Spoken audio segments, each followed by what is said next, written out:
सफेद हाथी, Hindi kids story. White elephant. एक जंगल में बहुत से जानवर रहते थे। उसमें हाथियों का एक झुंड था। इसी झुंड की सरदार एक हाथीनी थी, जिसका नाम मालिनी था। वह काफी समझदार और नेक दिल थी। अपने झुंड के सभी छोटे बड़े सदस्यों का ध्यान रखती थी। झुंड जब भी खाने या पानी की तलाश में जाता, मालिनी सबसे आगे चलती थी।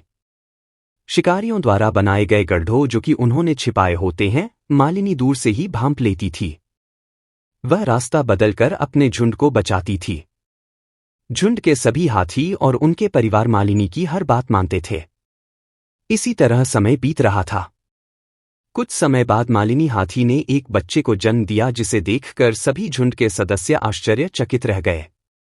जो नन्हा सा हाथी झुंड का सदस्य बना था, वह था सफेद हाथी। जहां सारे हाथी काले रंग के थे, वहीं यह सफेद हाथी पूरे जंगल में कौतूहल का विषय बन गया था। जो भी सफेद हाथी के बारे में सुनता, वह उसे देखने आ जाता।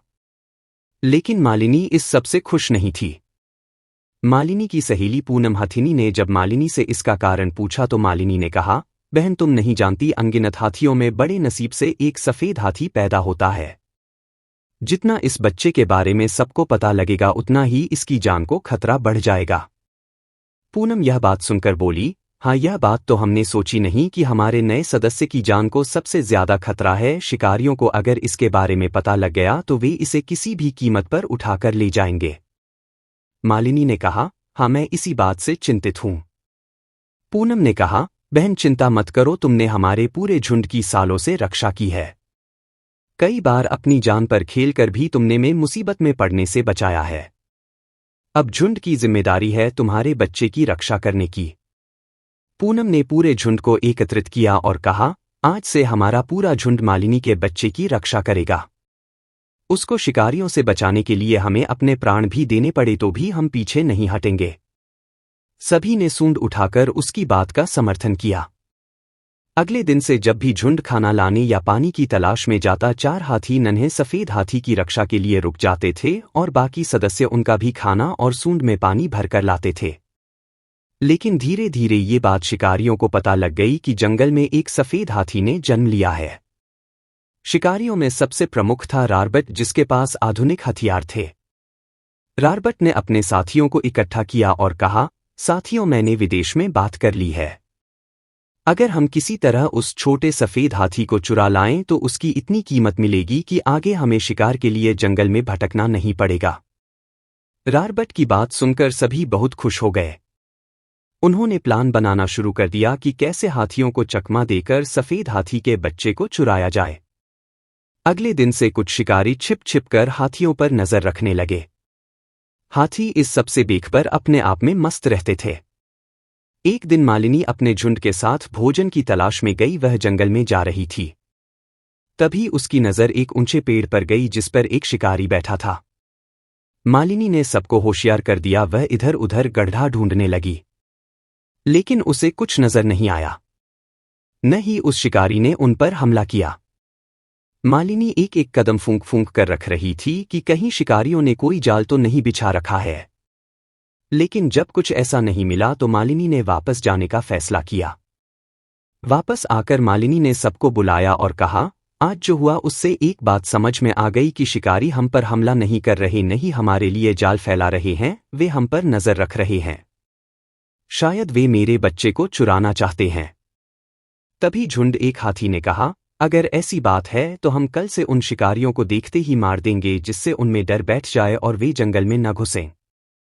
मालिनी बोली, नहीं, इससे तो वो और गुस्से में आ जाएंगे और हाथियों को मारना शुरू कर देंगे। हमें होशियारी से काम लेना होगा।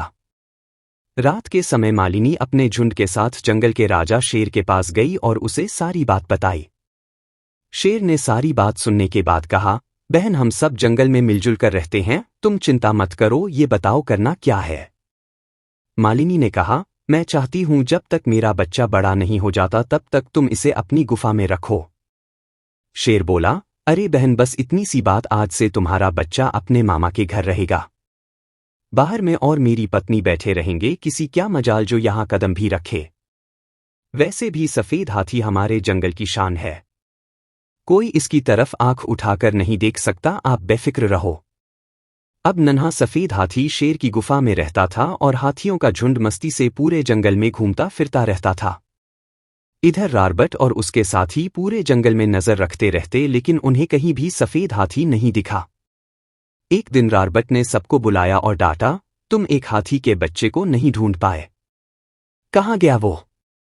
शिकारी बोला, पता नहीं, हाथी कभी भी अपने बच्चे को अपने से अलग नहीं रखते, लेकिन यह पता नहीं कहाँ है, यो तो इन्होंने इसे किसी और जंगल में भेज दिया या वह मर गया।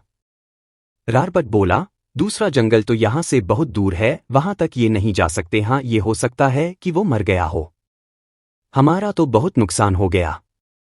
फिर भी तुम अगले कुछ दिन इन पर नजर रखो, अगर नहीं मिले तो फिर हम यहाँ से दूसरे जंगल में चले जाएंगे। कई दिन ढूंढने के बाद भी जब सफेद हाथी नहीं मिला तो शिकारी उस जंगल को छोड़कर चले गए। मालिनी की सूझबूझ ने अपने बच्चे की जान बचा ली। मालिनी का यही बच्चा जब बड़ा हुआ तो वह भी मालिनी की तरह ही समझदार और होशियार था। मालिनी अब बूढ़ी और कमजोर हो गई थी। उसका बच्चा अब झुंड का नेतृत्व करता था। अब वह शान से झुंड के आगे चलता था और हर खतरे से सबको बचाता था। वह इतना शक्तिशाली था कि शिकारी उसे देखकर ही घबराकर भाग जाते थे।